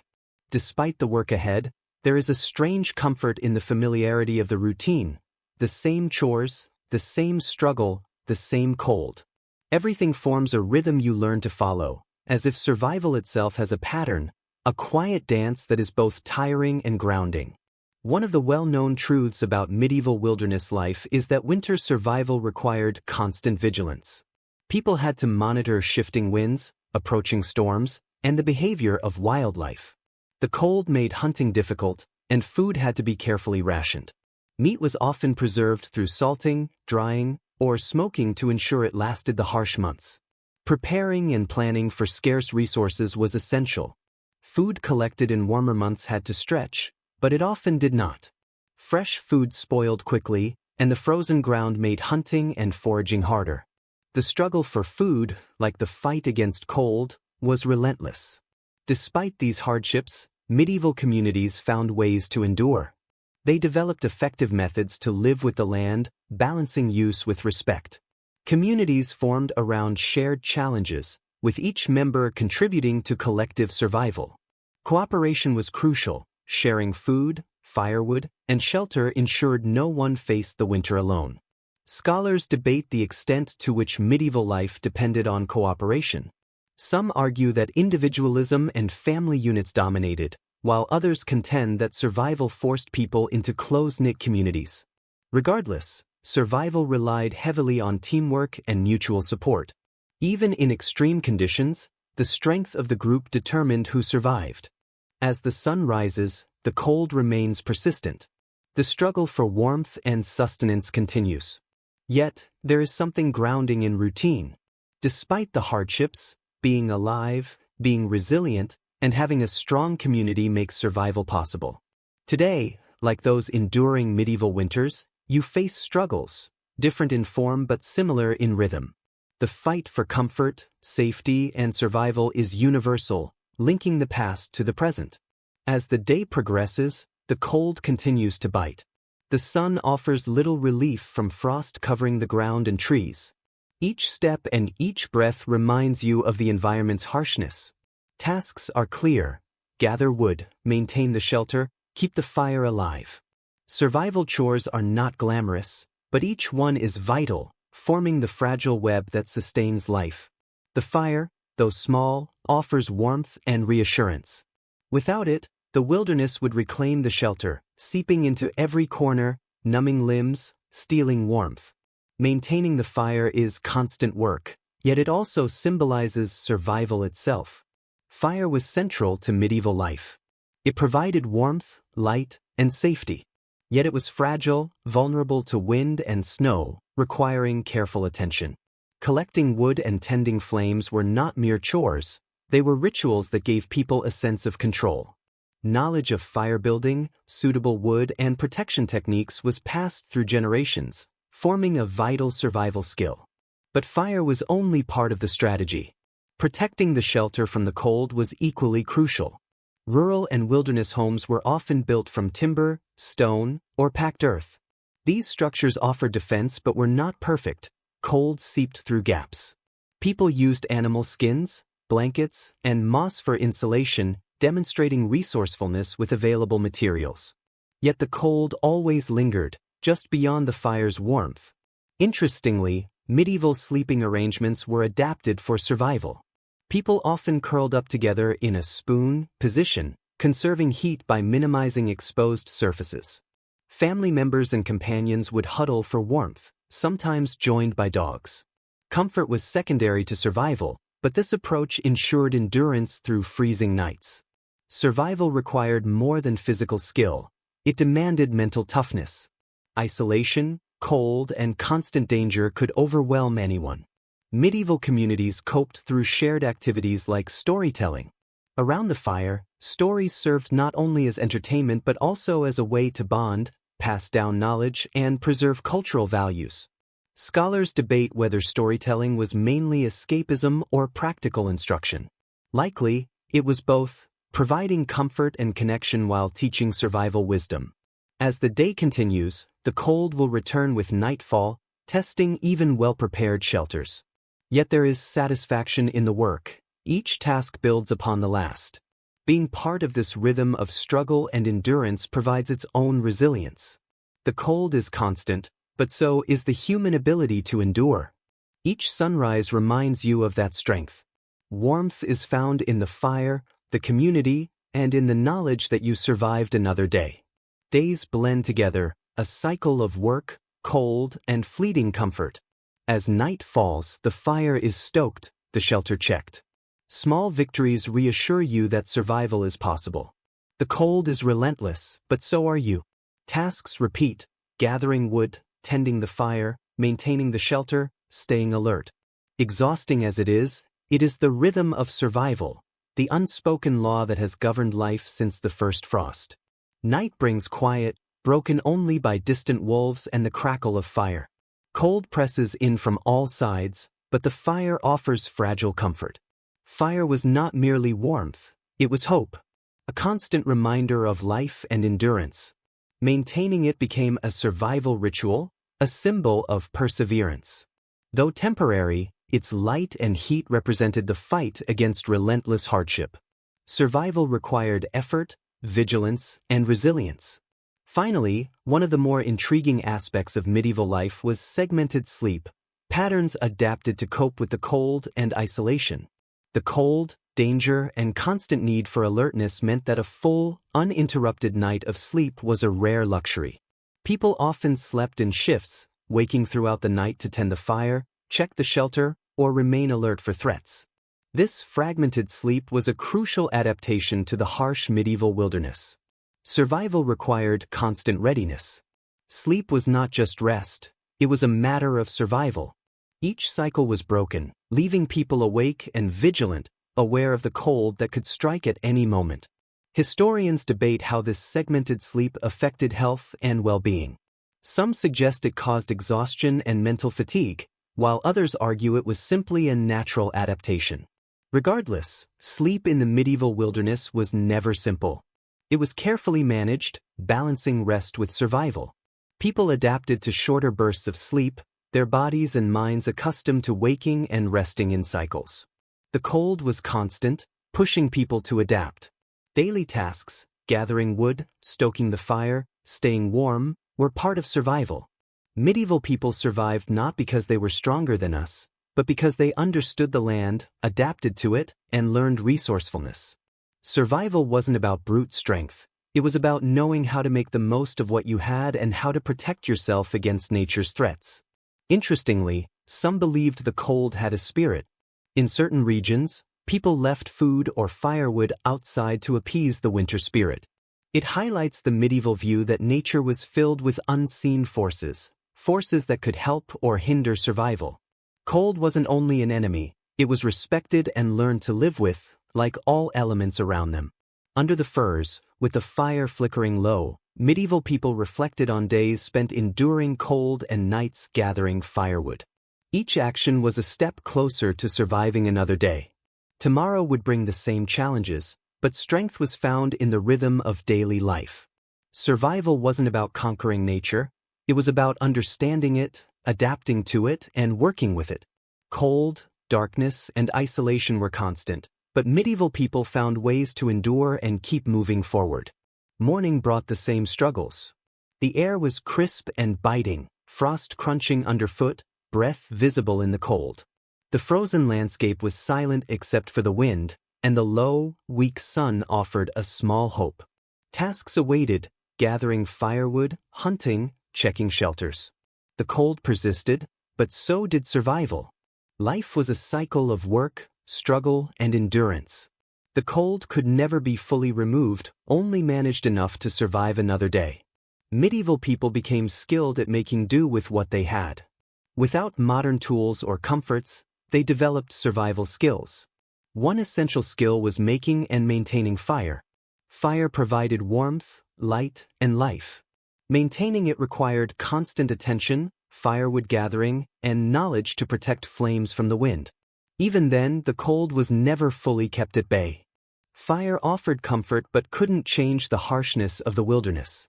Ingeniously, medieval people sometimes used the earth itself for warmth. They dug shelters partially underground to shield from wind and cold. While not perfect insulation, earth shelters were warmer than above-ground structures. Dugouts, especially in rural or isolated areas, were a critical survival strategy. Historians debate their prevalence, but their use reflects medieval resourcefulness, using the natural environment to endure. Yet survival was never simple. Nights under firs brought interrupted sleep, awareness of the cold, and sounds of the wilderness. The rhythm of survival, tending the fire, maintaining the shelter, became part of life. Cold shaped daily routines and required respect. Survival was not fighting the elements, but learning to coexist with them. Scholars note that extreme conditions built resilience, while others argue the cold took a mental and physical toll, shortening lifespans. Either way, survival was a mental and emotional challenge as much as a physical one. Daytime brought tasks, gathering firewood, checking shelters, securing food. Each task completed was a step closer to survival. The wilderness demanded adaptability, resourcefulness, and continuous effort. Survival wasn't about conquering nature, but living with it. Each day repeated the cycle, but getting through it was enough. As night fell, long shadows stretched over snow-covered ground. The sky glowed pink and purple briefly, offering respite before the cold intensified. Wind howled through trees, making the night seem endless. Settling into the shelter, wrapped in furs, the fire provided fleeting warmth. The day's work was done, fire stoked, shelter checked, tasks completed. Survival meant waiting out the night until morning. Cold pressed in, but fire, shelter, and knowledge of tomorrow's routine offered reassurance. Long cold nights taxed both mind and body. Isolation, stillness, and chill were mentally draining. Even in close communities, wilderness life could feel lonely. Constant vigilance left little room for rest. Sleep came in fits, interrupted by cold and awareness of the environment. Yet the rhythm of survival, fire, shelter, tasks, offered small comfort. Cold was persistent, but people learned to live with it. Even the warmth of the flames can't fully counter the weight of the cold or the solitude of the wilderness. Outside, the wind howls relentlessly, and while the shelter may be tested at any moment, for now the fire offers a brief respite. Wrapped in furs, there's a moment of reflection. Survival itself has become a daily ritual. Each day brings new challenges, but it also highlights resilience. In medieval wilderness life, mental endurance was just as crucial as physical survival. Fighting for warmth and food was only one part of the struggle. The psychological burden of long, harsh winters, loneliness, fear, and monotony was equally demanding.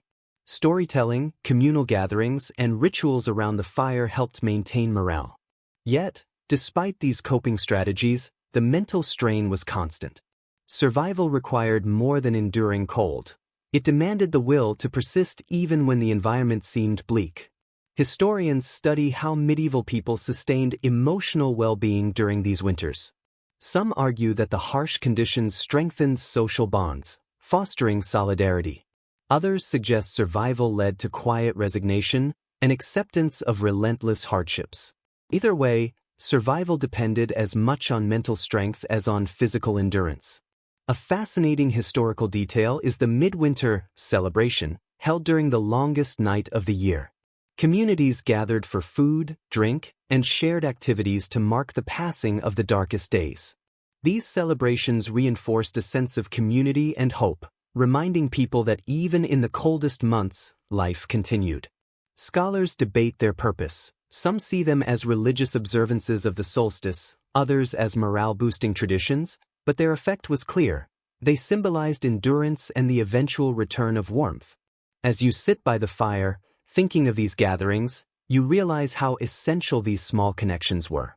Shared warmth, rituals, and companionship made survival possible. Even in the harshest conditions, there is comfort in fire, community, and knowing you are not alone. The cycle of survival continues. The cold returns, the tasks persist, and struggles repeat. But in this moment, under flickering flames, there is peace. Another night is survived, and tomorrow brings the chance to rise and face the day. The fire will burn, the shelter will endure, and the routine of survival begins anew.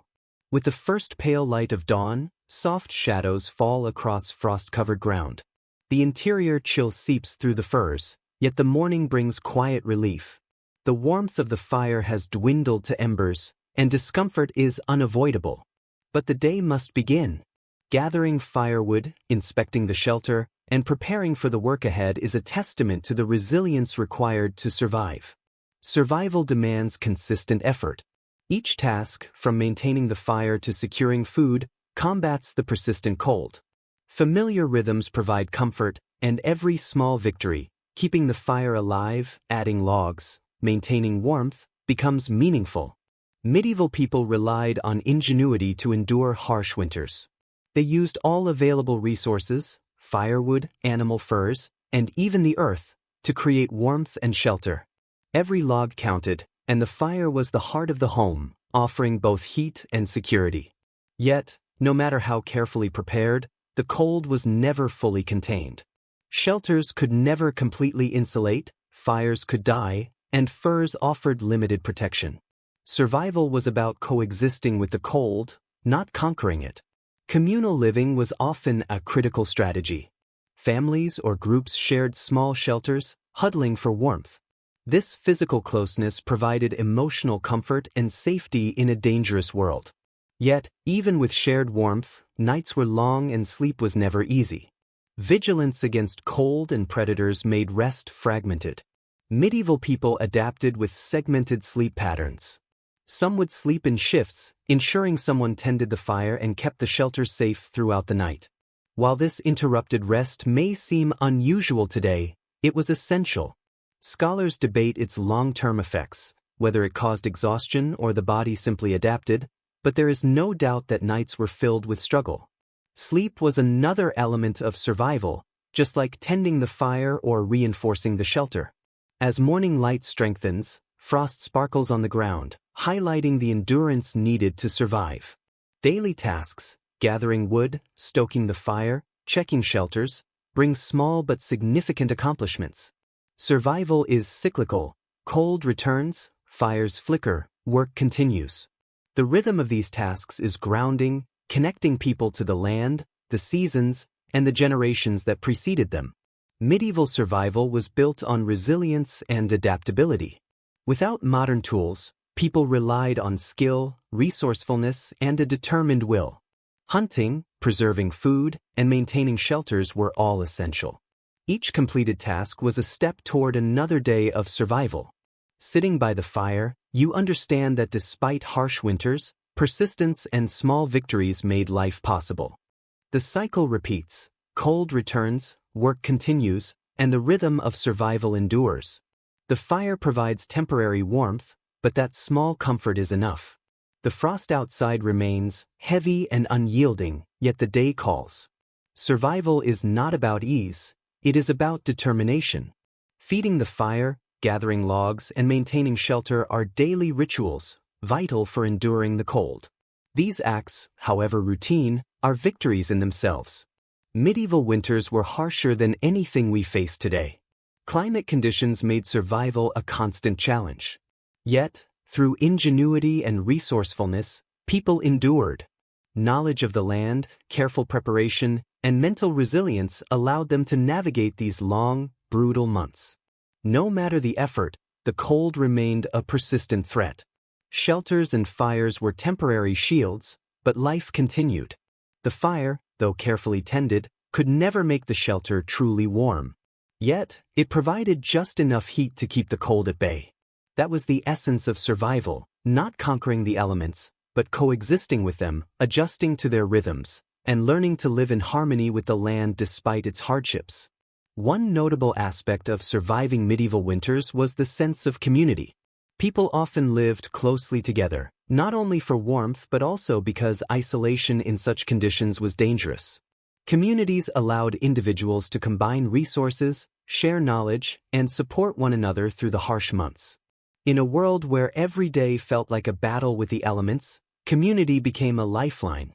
Shared duties, gathering firewood, cooking, or watching children, fostered solidarity, a quiet understanding that survival depended on cooperation.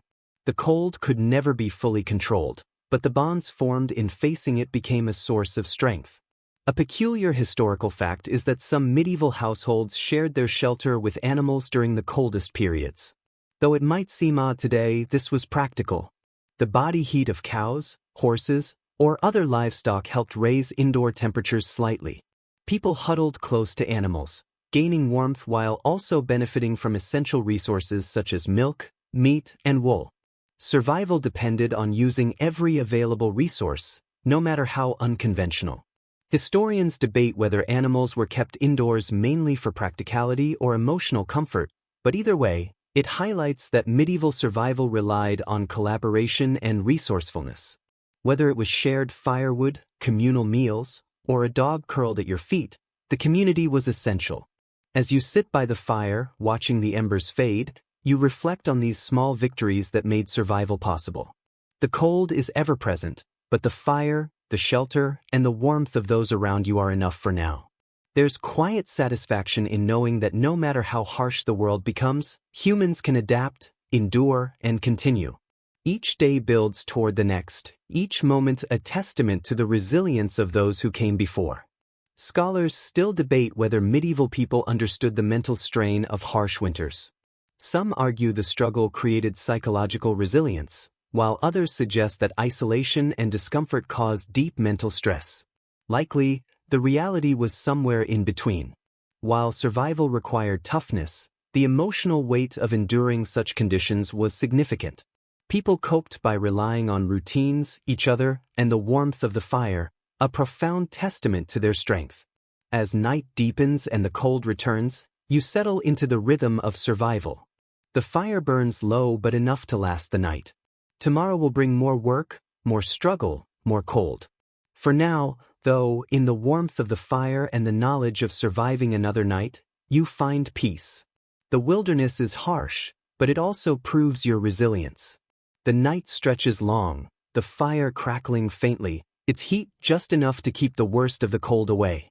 The wind outside whispers through cracks in the walls, a constant reminder that survival is never guaranteed. Each breath, each movement, maintains a balance between warmth and freezing cold. As the fire dims, you add more wood, keeping it alive. There's no time for rest yet. The cold is relentless, seeping through gaps and settling into your bones.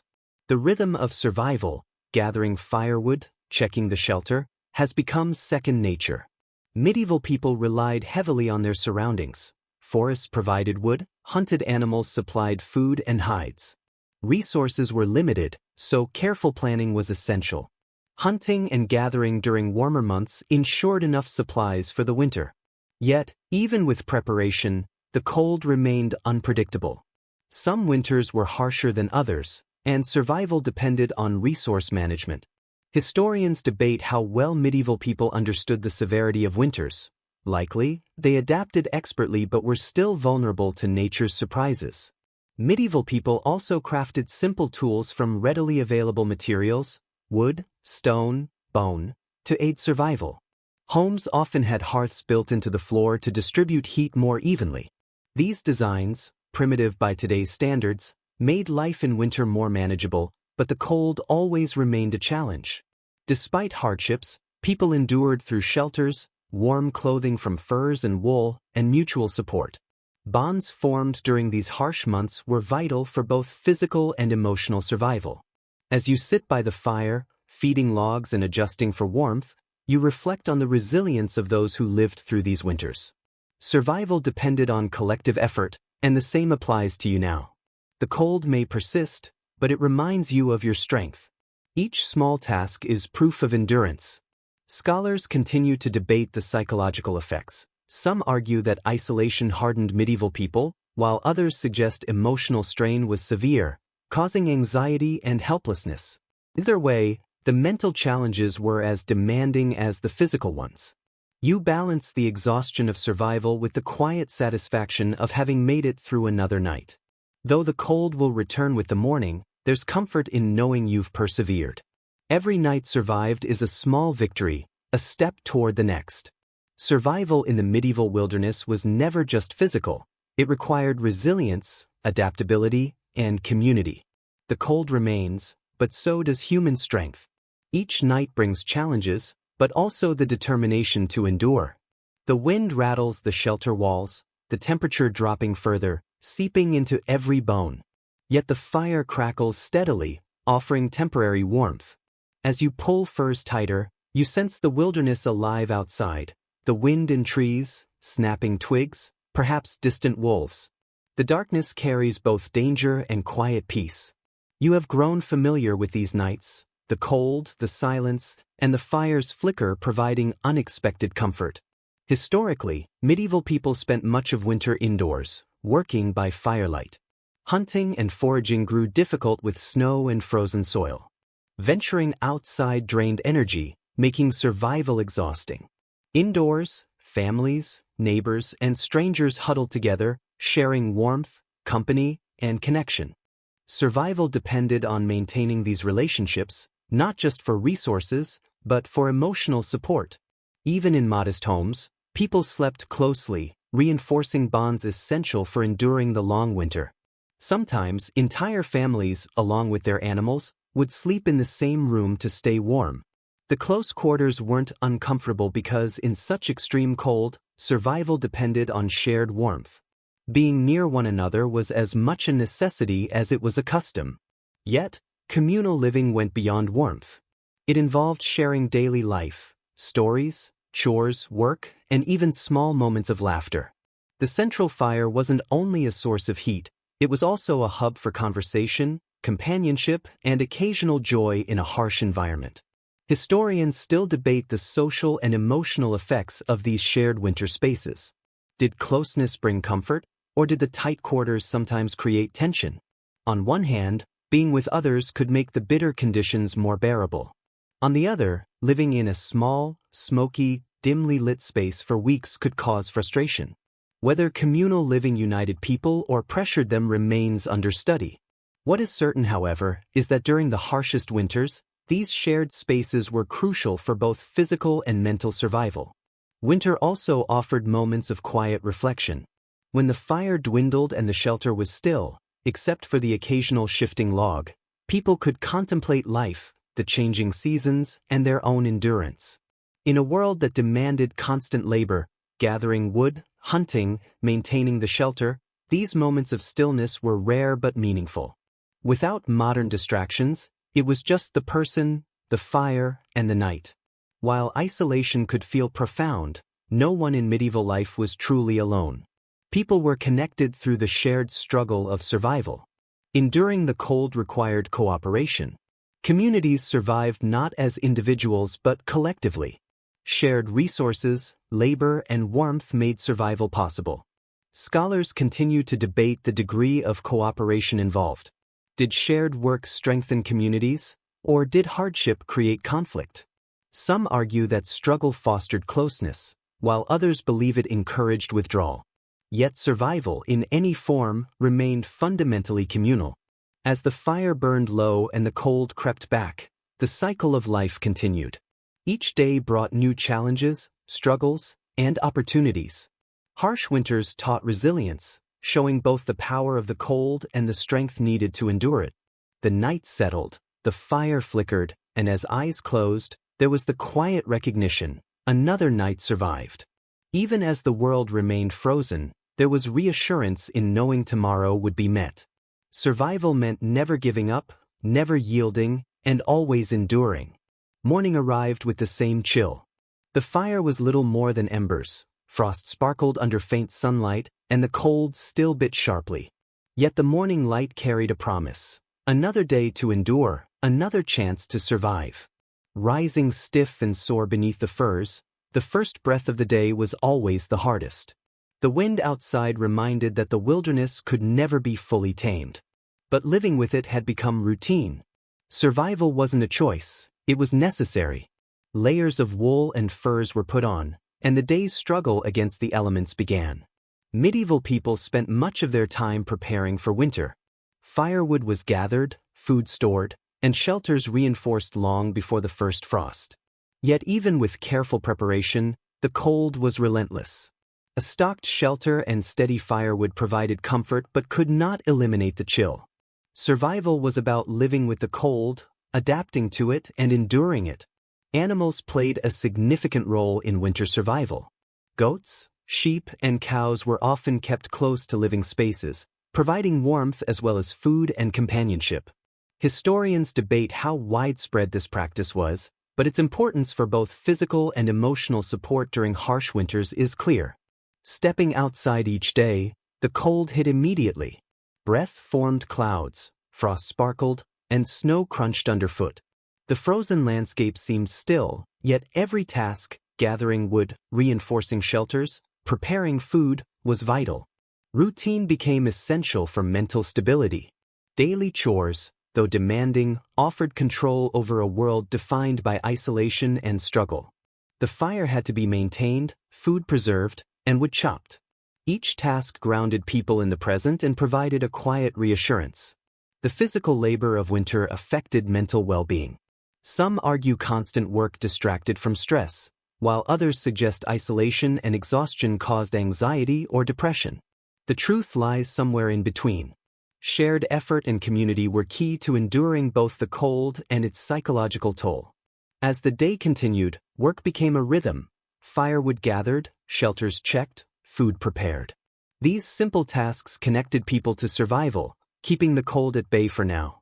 Nights returned with their bite, bringing more isolation, but also the promise of more work and continuity. Endurance was central, withstanding the cold, the solitude, and the challenge of surviving another night. Fire, warmth, and routine were the pillars of survival. The night grew heavier, and cold crept through layers of furs. Embers glowed faintly, offering dim light and a promise of warmth. Logs were added, flames danced briefly, and a small comfort returned. Outside, the wind reminded that nature never rested. The cold remained constant, just beyond the shelter walls. Inhale after inhale, survival was tangible.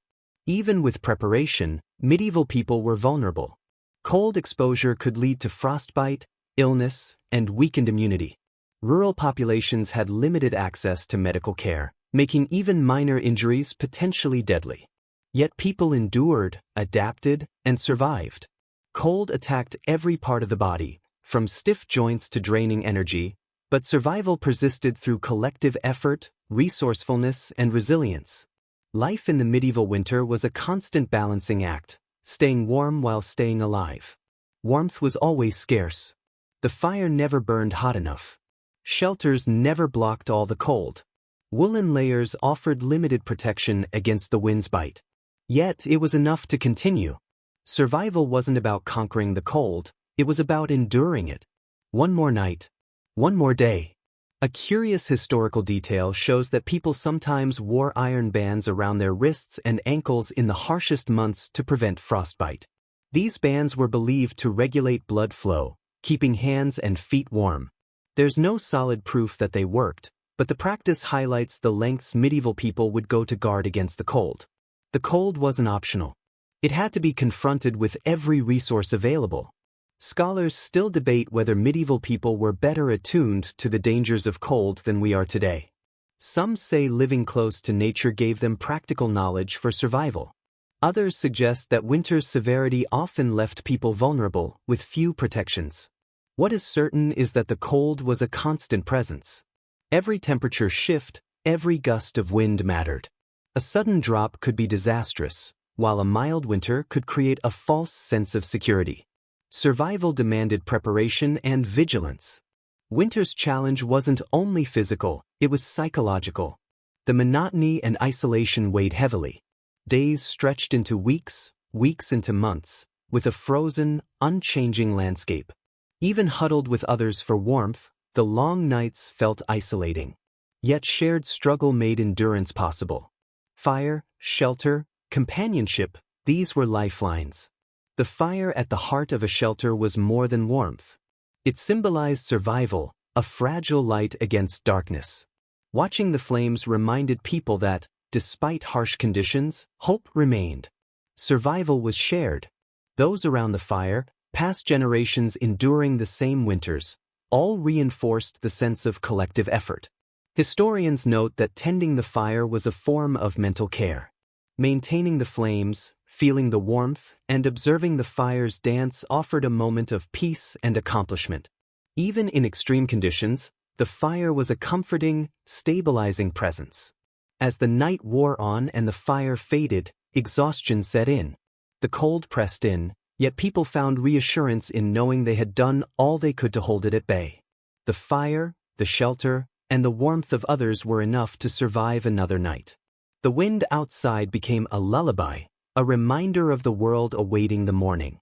For now, the fire and quiet companionship sufficed. Another night had been endured. Dawn's first light seeped through the shelter's cracks. Pale and weak, it marked a new day. The cold had returned, but the rhythm of survival offered quiet reassurance. The fire, reduced to embers, still held significance. Rising with stiff muscles, people instinctively fed it, keeping the fragile warmth alive. Fire was both lifeline and ritual, vital to survival and emotional stability. Fire in medieval times wasn't only practical, it was essential. It provided light, protection from wild animals, a way to cook food, and warmth. The bond with fire was deep, almost spiritual. Its maintenance was part of the daily survival ritual. Yet even a well-tended fire couldn't fully banish the cold. Shelters made of wood, stone, and earth offered some insulation, but winters always seeped in. Survival required learning to live alongside the cold. People built resilience, layering skins and wool to fight the chill. Yet no amount of clothing could fully protect them. Every night was uncertain, every morning a small victory. Straw mattresses were common in rural areas, insulating sleepers from frozen ground, sometimes even stuffed into walls. These simple solutions reflect the ingenuity and resourcefulness needed to endure. Despite preparation, nature dictated limits. Cold seeped in regardless, and only the warmth of fire and companions made survival bearable. Scholars debate the psychological impact of such harsh conditions. Some argue that the shared struggle fostered communal strength. Others suggest isolation and winter's monotony created mental strain, fear, and despair. What's certain is that survival required both physical and mental endurance. Mornings began with familiar routines: gathering wood, preparing food, checking shelters. The labor was grueling, yet purposeful.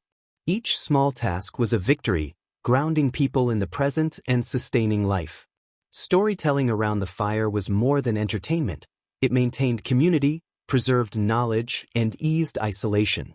Tales linked people together, reinforcing bonds critical to survival. Survival wasn't only about resisting the cold, it was about finding strength in community. Companionship, shared purpose, and the fire's light made hardships manageable. Every flicker of flame, every shared story was a reminder that enduring winter was a collective effort. As the cold returned each night, the routines continued. Fire, shelter, and communal effort made survival possible. Tomorrow would bring the same challenges, yet the rhythm of life offered reassurance. Dawn's light promised a new day, even as snow blanketed the world outside. Cold remained, but inside, fire and shared effort symbolized resilience. Fire was fragile yet indispensable: warmth, light, hope. Survival depended on it, as did emotional strength. Medieval winters demanded more than endurance. They required adaptation, resourcefulness, and the support of others. And in that quiet struggle, each day survived was a testament to human resilience. A well-known fact of history is that medieval people surviving harsh winters were remarkably resourceful. They had to be. The cold was relentless, and survival relied not only on physical strength but also on the mental and emotional ability to adapt to a world where comfort was rare. Those living in the wilderness mastered the art of making do. Every part of the animals they hunted had a purpose: skins for warmth, bones for tools, fat for cooking. Nothing was wasted. Even firewood had to be carefully gathered and conserved for the long months ahead. This adaptability, finding value in everything around them, was key to enduring such an unforgiving environment. Despite this ingenuity, vulnerability remained. The cold was never fully overcome. Medieval shelters, though carefully built from the best available materials, were never completely insulated. The elements always found a way in. Yet people learned to live with the cold, working around it, using every available resource to stay warm enough to survive. It was a delicate balance, stoking fires, layering clothing, gathering wood, but it was essentially a dance with nature. They didn't defeat the cold, they learned to endure it. An interesting historical detail is the use of smoke holes in some medieval homes. While primarily for ventilation, these holes were believed to have protective qualities. Smoke from the hearth was thought to ward off evil spirits, providing a sense of safety. Even in such a simple practice, you see how medieval life intertwined the practical with the mystical. Scholars still debate the extent to which people truly believed in these protections. Some argue it was superstition, others see it as deeply ingrained in daily life. Regardless, the fire was central, not just for warmth or cooking, but as a symbol connecting the physical and spiritual world. Daily life revolved around this cycle. Gathering firewood, checking shelters, preparing food, each task was a small victory.